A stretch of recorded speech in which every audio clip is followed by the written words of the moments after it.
Cool. I think that's everyone on Zoom. Thanks for joining us, everyone. Very exciting one today. Emma Hayes and Sam Kerr to preview our Champions League game against Hacken tomorrow evening. Those that are joining us on Zoom, please, if I could ask you to raise your hand and unmute yourself, that would be brilliant. And we'll try and get through as many of you as possible within the time that we have. Can we start with Fadumo in the room, please? Lovely, thank you. Hey Emma, how are you? Hey, how are you? Yeah, good, thank you. Just initially, I wanted to ask about team news, any new injuries or anything we should be concerned about? No, Millie's still out. Elena's still out. Melanie should be back for the bench tomorrow. That's about it. Lovely, thank you. Upon reflection on that game against Arsenal, I know we put it behind us, and you said post-pattern press conference that I guess the only good thing was the 20-minute drive home. But Yeah. I guess now in hindsight, a couple of days later, were there any pointers you could take away for that into this game? Well, actually, it took me 19 minutes. So I think shaving a minute off, that was the real extreme positives of the weekend. The team has dealt with it. We've dealt with it in our own camp. We've been here before. We've lost the game. We haven't lost the trophy. We haven't lost the title. We lost 3 points. We move on. In previous games, you've shown resilience and I guess bouncing back from those defeats. You did it earlier last season when you lost in the opening game. How important is that coming into this game against Hacken? Yeah, like I said, we've dealt with it. There's a lot of experience in our dressing room and everybody's ready for this week. Okay. Coming up against a team like Hacken, I guess their last fixture was the most recent Champions League game. Yeah. So how has that been preparation against a team? I guess that doesn't really play as frequently as you. No, but we've seen the way they've played in the Champions League and the league. We know that they'll cause problems, particularly in transition. Very atypical Swedish team in the way they defend in a 4-1-4-1. They'll make it difficult for us to have the inside of the pitch, so we have to have variety to our play. I know the team has switched on, trained really well today, and our focus is all on tomorrow evening. Hacken have proven that they don't necessarily focus on possession so much in the game, defending well throughout it. I think they conceded 21 shots on targets in that game against Paris FC, but they were able to convert their 6 shots on target. So they proved to have a lot of patience and resilience, especially defensively. How much of a challenge is that going to be? I think they just proved their efficiency. They've been a very efficient team so far in the tournament, had a good period in the Champions League, but our focus is on ourselves. Lovely. I wanted to ask you, I guess, about Lauren James. We saw that Chelsea put out a statement condemning all the racial abuse that she's experienced online. It seems to be a thing that you said that the performance of the most recent game was a whole team performance. Yeah. What has it been like talking to Lauren and supporting her and seeing the abuse that you see online?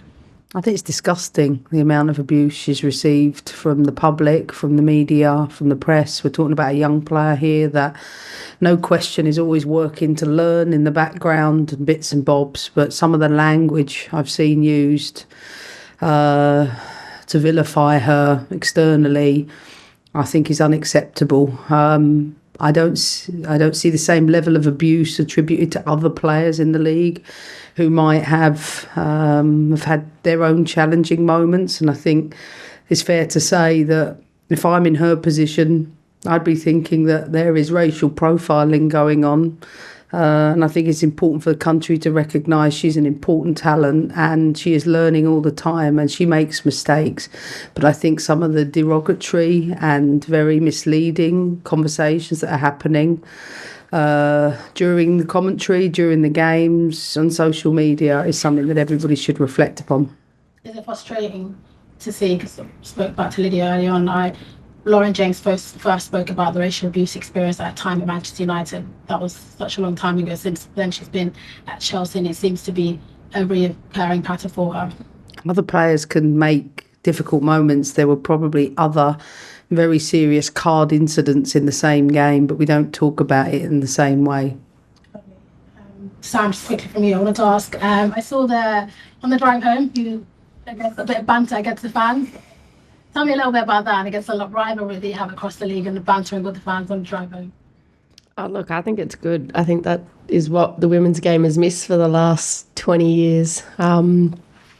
I love now that, there's 60,000 people, whatever there was on the weekend against us. I think it's amazing for the women's game, and anyone who knows me personally knows that I do all these things on a daily basis. I love to just have fun. Like, you could see me smiling, and of course I hated losing and I hated the performance on the weekend, but at the end of the day, this is football, And you stated a fact. Hannah Hampton said to me today, "Gosh, you're such a wind-up," because I was stirring her all day. But look, I think it's great for the women's game. It happens in the men's game, and I think it was funny by the Arsenal fans. I couldn't hear them. Luckily, we had some music on in the car, but I've seen the video now and heard that they were doing their Arsenal chant. But it's good for the women's game, I think.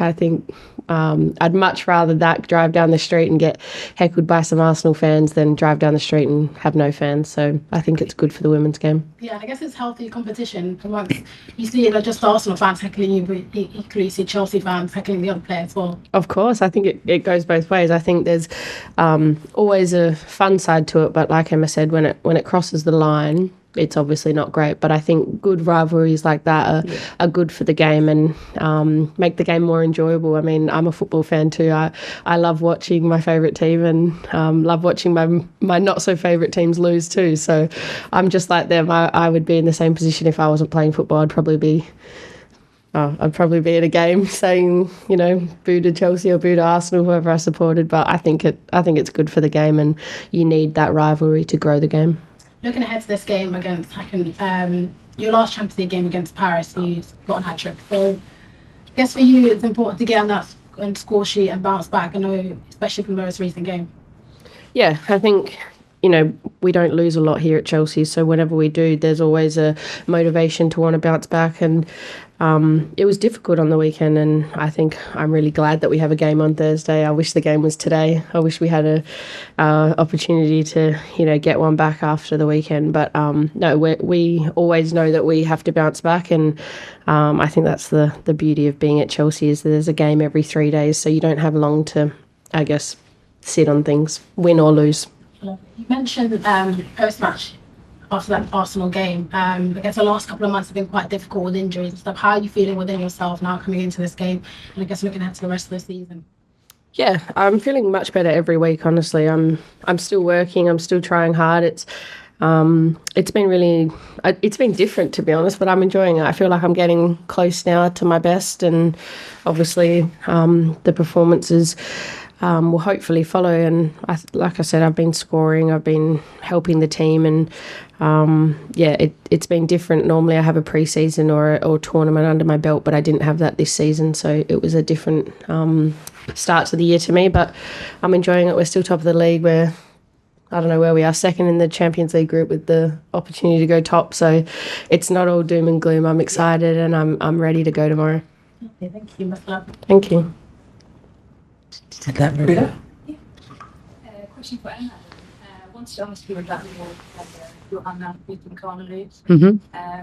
What do you think about her season so far and her development since she arrived here from Hacken? I think it took 12 months to settle in, not through lack of effort, lack of trying, but improving her decision making and execution, and building that confidence. I think to compete in a team like ours took a while, but she's shown more consistent behaviours in all of those things.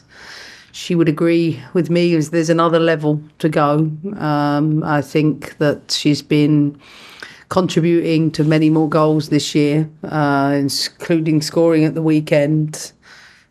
She's very conscientious, very determined individual, to keep improving, and we're really happy with the progress she's making. Yeah, she's not that young, is she? So how far do you think she can go? There's never a ceiling ever for any of them, so I expect players, if you want to play at the top clubs, you have to keep improving. So that will be for her the entire time she's here. Just a question on Hacken as well. You obviously talked a bit about it, but maybe a bit more detail. A lot of people are very surprised that they've come this far in the Champions League or been doing so well. What has impressed you the most? I think very resilient defensively. tough to break down, and very clinical. They take their chances, especially in the transitions. I think you have to be switched on, particularly from set plays, very good from throw-ins. And like I said, we've prepared in the best way. We only had 1 day preparation time, but we're used to doing this and we don't take them lightly.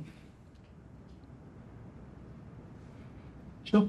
I just wanted to ask a little bit more about Lauren. It's very easy to sort of dismiss online abuse as just being some loser sat behind a keyboard. And we know Lauren is very strong, but this stuff takes its toll. Like, how is she? No, she's not in a great place, if I'm honest. I think when it starts from broadcasting and the way they speak about things that maybe they need to reflect on, labelling players. She was a young player. She made an error in the summer. Of course, she has to keep learning those things, but they aren't done in like single segments. It's always ongoing work. And sometimes, some of that, you can have really good moments with it and sometimes not. And when I say she's a young player, there's nothing consistent in some of those things that happen, both in terms of performance and outcomes. But my job as a coach is to keep teaching her to find those levels of consistency and keep challenging her on the important things when, of course, every opponent tries everything possible to get Lauren red carded. That's been clear in every game we've played. And she has to learn to handle that. She has to learn to do that. Because when she gets antagonised in a certain way, managing emotions comes with maturity, and that isn't there yet with her. But as I say, it reminds me very much of David Beckham in many ways when he got red carded in the World Cup. I think the treatment of Lauren sometimes is very similar. And I think we have to realise for a young person in a day and age where social media is unbelievably vitriolic, some of the nasty language and labelling and name calling, I think goes over the edge, to be honest with you. And then you add racism to that for her, you can understand why her mental health is not in the very best place this week. And with regards to online trolling, for want of a better term, it feels like a conversation we keep having and we keep going around in circles. What more needs to be done? Because it seems to be that every time a high-profile incident happens with the player, you sort of expect that there will be some form of online backlash, and that shouldn't really be the norm. No, but my advice to players are, you play in a game, and if there are controversial moments, delete all your social media for a period of time. I can't control social media. My job is to influence them, and that's my advice to the players. Delete it. Thanks. Cool. Thanks. Anybody on Zoom?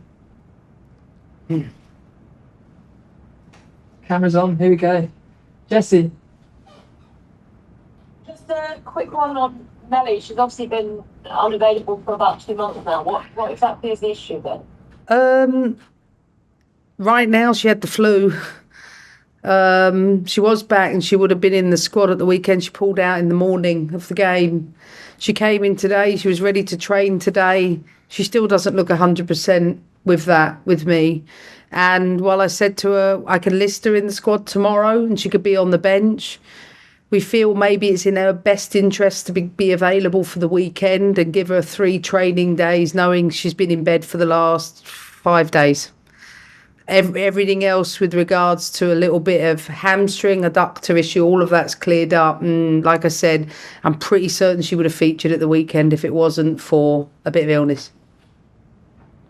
Just another one. Obviously, in the Arsenal game, you ended up 2 goals down. And it feels like over the past maybe 2 seasons or so, there have been a couple of moments where Chelsea have gone 2 goals behind. It's obviously a very small sample size, but is there a concern around their ability to get back into those games? I think the last time Chelsea came back to get a result having been 2 goals down was a 3-3 with Wolfsburg in the Champions League group stage. Is that something you guys have talked about or thought about? I think from your small sample size, if you do a bigger piece of research, I would say that's probably indicative of most, if not every football match. So I don't think it's a Chelsea problem. One, I think, it's a game. We lost 3-0. We're not sitting here talking about any loss of title or anything else. We'll be measured by where we are at the end of the year. Thanks, Jesse. Dan, next, please. Hey, Emma, hope you're well. Hey. I think if Erin Cuthbert plays in the game, I think it's a 40th European appearance in the Champions League. So I just wondered, she's one of the first pieces of the jigsaw, this team, I suppose. But yeah, how have you seen her grow the team over these years, over these last few years? Yeah, I mean, Erin still has a lot to learn, but she is a player that's acquiring experience. I think she's already proving herself a very good counter-pressing player. The next steps for her is to make sure she makes better use of the football in the middle of the pitch, in her decision-making and execution for the next steps. So that's the challenge that I've put to her, because she's got a good basis to build on, and the expectations from me is that she kicks on another level. But, she's certainly a very fiery competitor who wants to keep proving herself, and I look forward to watching her play tomorrow night, particularly given the team's performance this past weekend. Thanks, Emma. Thank you. Yep. Thanks, Dan. Last question from Jamie. Next, please. Hi, Emma, Sam, Hi. how are you? Good. Just a quick one from Sam. Just wanted to ask, obviously with the absence of Millie Bright coming in, you've stepped into that leadership role, something you're not unfamiliar with at all. But how do you look to, bouncing back from that game from Arsenal, instilling that Chelsea mentality back in the girls heading into such a big Champions League fixture tomorrow? I think everyone in the team, no one needs motivating after the weekend to bounce back. I think we're all top professionals. We have something crazy like 6 or 7 national team captains in the squad. So no, it's not up to one individual. It's not up to Emma. It's up to ourselves and as a collective and a team. But we know that we have to bounce back. And I've said many times before, like, we're Chelsea. We've been here before, and we will bounce back. And we're not going to let one loss, although it did hurt, derail us or get us down for too long. We have a game that's super important. 3 games actually in the next 10 days that are super important, and one game, although yes, it hurt, it's not going to derail us. We've been here before. Awesome. Thanks so much. Brilliant. We'll leave it there. Thanks very much, everyone. Thanks, guys. Thank you everyone. Emma, sorry, that door.